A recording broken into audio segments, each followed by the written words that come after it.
Hello दोस्तों, स्वागत है आपका गवर्नमेंट जॉब अड्डा में। दोस्तों, हम एक बार फिर से आपको ले आए हैं south east central railway Bilaspur zone की वेबसाइट पे, जिसमें एक अपडेट आया है और वो अपडेट मैं आपको दिखा रहा हूँ। वो अपडेट है publication of provisional part panel against employment notification number SECR 2/2010। जी हाँ, 2010 में एक वैकेंसी आई थी आरआरबी ग्रुप डी की, और उसी के रिजल्ट के लिए अब इन्होंने उसका रिजल्ट डिक्लेयर किया है। मामला क्या था, किस तरीके से इतना टाइम लग गया इनको रिजल्ट डिक्लेयर करने में, लगभग 10 साल का टाइम, 9 साल का टाइम इनको लगा इस वैकेंसी का फाइनल रिजल्ट देने में। तो ऐसा हुआ कि उसके बारे में इन्होंने नोटिस जारी करी है, और उसी नोटिस के बारे में हम आपको बताने के लिए इस वेबसाइट पे हैं। तो आइए देख लेते हैं कि पूरा मुद्दा आखिर था क्या, इतना टाइम इन्होंने क्यों लगाया। देखिए, इस पर क्लिक करते हैं और ये ऑफिशियल नोटिस आपकी अभी खुलेगी। ऑफिशियल नोटिस में देखिए, मैंने डाउनलोड कर रखा है पहले से और ये खुल रही है। तो इस नोटिस में कुछ कैंडिडेट्स का इन्होंने रिजल्ट जारी किया है। अब मैं पूरा मैटर आपको समझाता हूँ, वीडियो पे बने रहिएगा ताकि आपके समझ में आए। और ये वैकेंसी चूंकि अब पुरानी थी, लेकिन नए कैंडिडेट से कहीं ना कहीं रिलेटेड है, खास करके उन कैंडिडेट से जिनका नाम, पिता का नाम, जन्म तिथि या किसी भी तरीके से फॉर्म में कोई गलती हो गई है और उनको बाहर कर दिया है। जिन आरआरबीज ने, उनके लिए खुशखबरी इस नोटिस में छिपी हुई है। अब खुशखबरी क्या है, मैं वो आपको दिखाने वाला हूँ, समझाने वाला हूँ। तो देखिए, सबसे पहले सब्जेक्ट इनका क्या है, publication of provisional part panel for the recruitment. इन्होंने जो S12 जो कभी ग्रेड पे 1800, मतलब जो 1800 की वैकेंसी थी, जिसको अब हम लेवल 1 की वैकेंसी कहते हैं, 7वें वित्त आयोग के माध्यम से 7th CPC कहते हैं, उसके बारे में इन्होंने नोटिस निकाला है। और उसमें किया क्या है, एक नोटिस इन्होंने निकाली थी, नोटिफिकेशन निकाली थी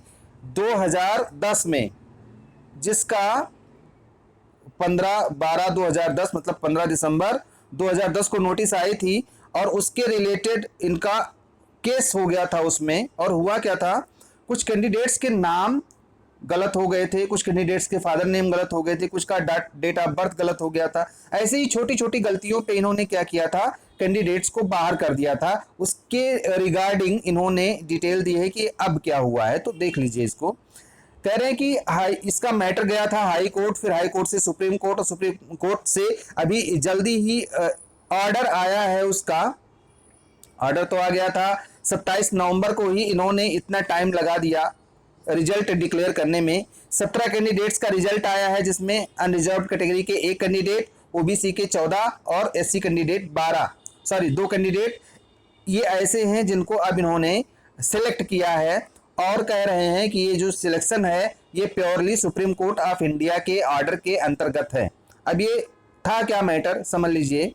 कह रहे हैं कि रिटन एग्जाम इन्होंने करवाया था 2012 में, 13, 27, 3, ऐसे ऐसे करके ये डेट्स दी गई हैं। बिलासपुर, रांची और इन सब जगहों पे इन्होंने करवाया था।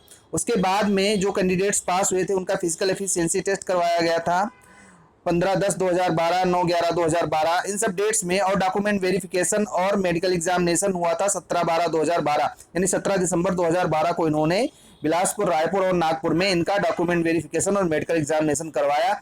उसमें क्या हुआ कि कुछ कैंडिडेट्स के सर्टिफिकेट्स में दिक्कत थी, फॉर्मेट डिफरेंट था, कुछ का नाम गलत था, कुछ लोगों में डेट ऑफ बर्थ गलत था, कुछ का फादर्स नेम गलत था। और इसके बाद इन्होंने क्या किया, उन कैंडिडेट्स का कैंडिडेचर निरस्त कर दिया, उनको फाइनली सिलेक्ट नहीं किया। उन कैंडिडेट्स ने मुकदमा कर दिया, हाई कोर्ट में कैंडिडेट्स हार गए, फिर सुप्रीम कोर्ट में मैटर गया और सुप्रीम कोर्ट से उनका ऑर्डर आया 27/11/2018 को। अब 2019 में इन्होंने रिजल्ट निकाला है, और रिजल्ट में ये क्या कह रहे हैं, देखिए। कह रहे हैं कि जो भी कैंडिडेट्स यहाँ पे पास किए गए हैं, उनके अलॉटमेंट, डिवीजन, यूनिट, पोस्ट, ये सब का अलॉटमेंट हमारे रूल्स एंड रेगुलेशंस के हिसाब से हम करेंगे। और आपके काम की चीज़ यहाँ पे है, देखिए लिखा हुआ है, any discrepancy in name, sir name, मतलब नाम में जो आपका सर नेम होता है उसमें, डेट ऑफ बर्थ में, पिता के नाम में, और इन सब में अगर कहीं कोई टाइपोग्राफिकल एरर हो जा रहा है, मिस्टेक हो जा रहा है इनके द्वारा, तो ये ओरिजिनल एप्लीकेशन से और ऐसे डॉक्यूमेंट्स के सर्टिफिकेट से जो आपने डॉक्यूमेंट वेरिफिकेशन के टाइम पे कैंडिडेट्स ने दिया होगा, उसको ही मिलाएंगे फिर से। ये कह रहे हैं कि हम मिलाएंगे। और एक्चुअल में मैटर ही यही था कि इसमें कई कैंडिडेट्स की गलती हुई थी फॉर्म भरते टाइम, उनसे थोड़ी सी गलती हो गई, उनको बाहर कर दिया गया, बाद में इनको अंदर अब करना पड़ रहा है। कह रहे हैं कि हम उसका वेरिफिकेशन एक बार करेंगे अपॉइंटमेंट ऑर्डर मतलब ज्वाइनिंग लेटर निकालने से पहले। और कह रहे हैं कि जो भी उन लोगों ने टेस्टिमोनियल्स दिए थे एजुकेशनल क्वालिफिकेशन के, जो भी रिकॉर्ड्स उन्होंने दिए थे डेट ऑफ बर्थ का, कास्ट सर्टिफिकेट का, उसको हम फिर से एक बार चेक करेंगे और उसके बाद में तब अपॉइंटमेंट ऑर्डर निकालेंगे। फिर कह रहे हैं कि अपॉइंटमेंट जो होगा वो अलग अलग जोन से अलग अलग भेजा जाएगा, उसके लिए आपको आरआरसी को कांटेक्ट करने की कोई ज़रूरत नहीं है। तो ये इनका आया है। अब देखिए एक्चुअल में अभी भी जो डॉक्यूमेंट वेरिफिकेशन हो रहा है उसमें बहुत सारे कैंडिडेट्स ऐसे हैं जिनसे गलतियां हुई हैं, या तो उन्होंने अपने नाम में गलती कर दी, थोड़ा सा स्पेस ऐड हो गया, आधा हो गया, वैसे नाम में कम गलतियां हैं। डेट ऑफ बर्थ में कुछ लोगों की गलती है, सबसे ज़्यादा गलतियां पिता के नाम में हैं। और बहुत सारे कैंडिडेट्स ने ईबीसी कैटेगरी गलती से भर दिया, लोगों को पता नहीं था कि हमारा इनकम सर्टिफिकेट बन पाएगा या नहीं बन पाएगा, और लोगों ने गलती कर दी, ईबीसी कैटेगरी भर दी, इसमें भी दिक्कत है। बहुत सारे कैंडिडेट्स के पास में क्या है कि हाफ पोर्शन नहीं है कॉल लेटर का, अब वो अपलोड नहीं कर पा रहे हैं। बहुत सारे कैंडिडेट्स के पास में क्या है, चालान स्लिप नहीं है जो अपलोड कर पाए।